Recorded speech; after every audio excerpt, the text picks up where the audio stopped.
Welcome to my journey through the Bible. This will be applications you can apply to your life and a little more in depth about the chapter. We are in 1 King chapter 9, verses 1 through 28.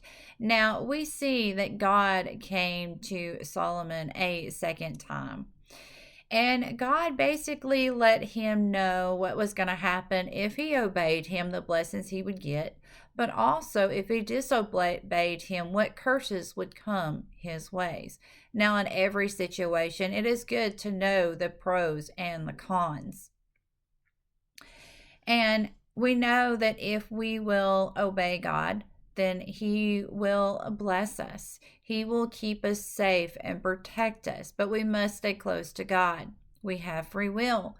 So God will allow us to walk away from Him. And if we walk away from Him, then evil is probably going to fall upon us. And God is so loving that while He allows us to walk away, He will also allow us to come back to Him. And then we will be back under God's protection.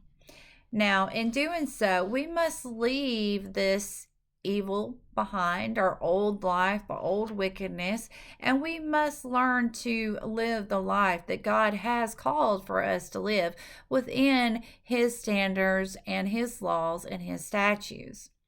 Now, we also see that Herod was given 20 cities, and he was displeased with these cities. Maybe these cities were not as big as he thought they should have been. Maybe they were not good soil and good buildings. And so, therefore, he was upset. So, now let's take a closer look at just this part of that. When you receive something, are you able to see the beauty or the greatness in things and people before they come great? Or do they have to be great? Do things have to be perfect and big and beautiful before you can see the beauty that is in them? We start off with nothing in life, and we will die with nothing. But what we leave behind can either be blessings for people, or it could be a bunch of junk that they have to clean up. And a prime example I have of this is there was a young boy that his father was a drug dealer. His dad was in and out of jail all of his life, always in trouble with the law.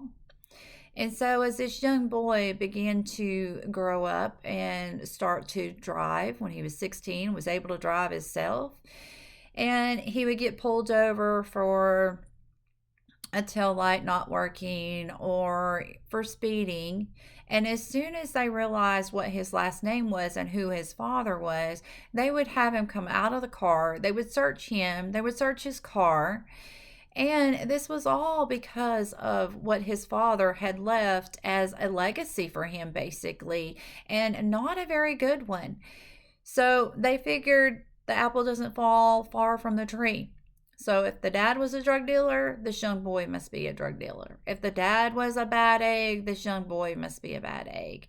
And so this happened continuously. And when they realized what vehicle the young boy was driving, he would get pulled over multiple times for no reason, just to see if they could catch something on him.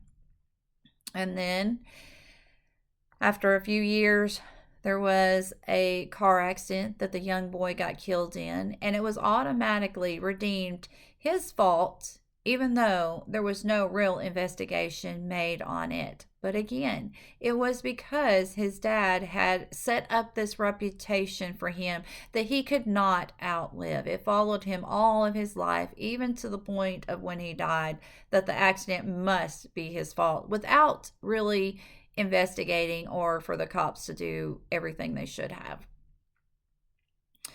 And that just goes to show that we can either leave a very heavy cross or